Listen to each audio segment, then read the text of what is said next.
He's gonna play without an ace in his deck. Welcome back, Heels and Quads Media here on YouTube. I'm Tommy, and I'm back just like Ace. He's back, and he told you so. I'm back with another album review. I did pre-order this album. I have not got this album yet, even though it is release day. Late release day, seeing this being uploaded after release day when this is available. But I did pre-order this through the label. I have not got it. And of course, I probably won't get my vinyl until next Saturday, which that's the only thing really I have negative to say about this album. So that's pretty good. Shipping, it's always an issue for some reason. Living in Arkansas, it's like we're out of the shipping loop. But let me just say this to the label for Ace. Please don't ship anything DHL. It is the worst shipping service there is. And I saw that it will go DHL to USPS, which even USPS is whatever. But at least it's also not FedEx, because FedEx, for whatever reason, shipping to me, and if it hits Kansas City, I know I'm not seeing that thing for another 2 weeks, even if it's a 2-day delivery. Anyways, so that's the negative of 10,000 Volts from Ace Frehley. This record, I mean, I did the first 2 singles. I did 10,000 Volts, the title track. I did Walking on the Moon. I liked both of those. Like I said multiple times in both of those videos, earworms, earworms, earworms. This entire album is catchy. It's hard rock driving, but also it's got that bubblegum Ace Frehley. I think the Dynasty sound, the unmasked sound from Ace, the way he just kind of brought all of that poppy but still hard rock, and then you add in the solos and the riffs. I mean, this album has a little bit of something for everybody. Life of a Stranger, a cover. Cherry Medicine kind of sounds like, it almost has a Stacy's Mom vibe, but Cherry Medicine also like kind of is like almost like a reprise of 10,000 Volts in a way, because it has the pop claps. I love your cherry medicine. Cosmic Heart, I think, is a great song. My favorite song from this entire album, and I feel like people are sleeping on this one because I've watched a few reviews today just to kind of see what everybody else was saying. It doesn't really sway my opinion either way, because a lot of people were like 50-50. They liked part of things about the album, or they didn't like part of things from the album, or they just didn't like the album. I'm the opposite. I think it's awesome. But Back in My Arms Again, I think that's my favorite song. Honestly, I like Constantly Cute as well. Like I said, it's kind of that bubblegummy. It reminds me almost of like Talk to Me from Unmasked.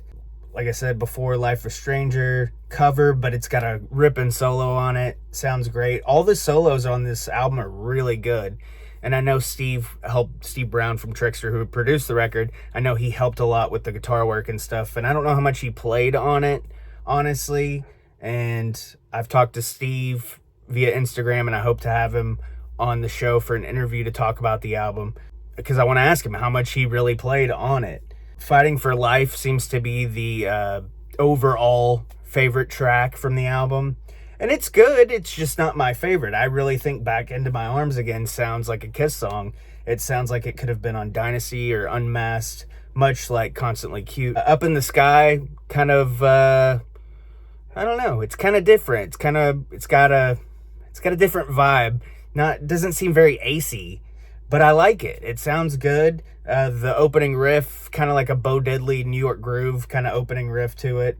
This album front to back, riffy. Singles, 10,000 Volts, really good, love it. Walking on the Moon, really good. Cherry Medicine's catchy, bubblegummy. The claps, love the claps.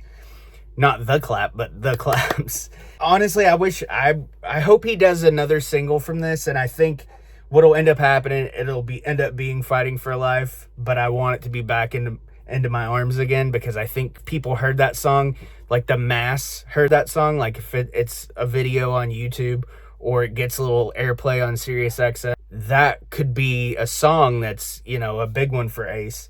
And I know that a lot of people have seen videos of Ace doing 10,000 volts live. And like the first time, I think it was Nashville, maybe, or somewhere in Kentucky, I think.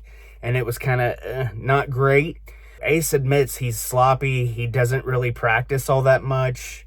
And the first time you play a song live, 9 times out of 10, it's not gonna be great. And I know as a former performer, if I did a song live for the first time, my vocals weren't great, couldn't remember the words, flubbed the words, would say the same line more than once. Just part of being a musician, it's part of being an entertainer. Shit happens. But overall, love the record. Steve Brown did an excellent job producing this. Mixed and engineered by Bruno Ravel very well. Just the sound quality is fantastic. I think it's the best sounding Ace album since the 78 solo album. And I think Ace is right. I think it is one of the best, if not as good as anything else he's done since then, if not better. I think that it's going to fly under the radar. I mean, it's getting press. Obviously the Kiss fans are seeing it. People who watch this kind of channel on YouTube are hearing everything, the buzz about the Ace album, about 10,000 volts, about the production that Steve Brown's done. I know that Ace just did an interview with Chris Jericho for Talk is Jericho.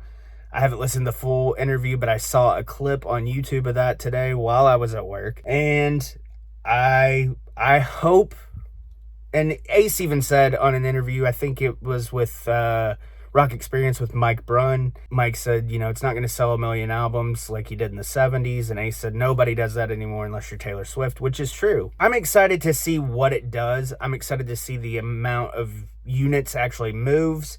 I think Steve posted it earlier on Instagram on his stories that it was #1 on Amazon CD.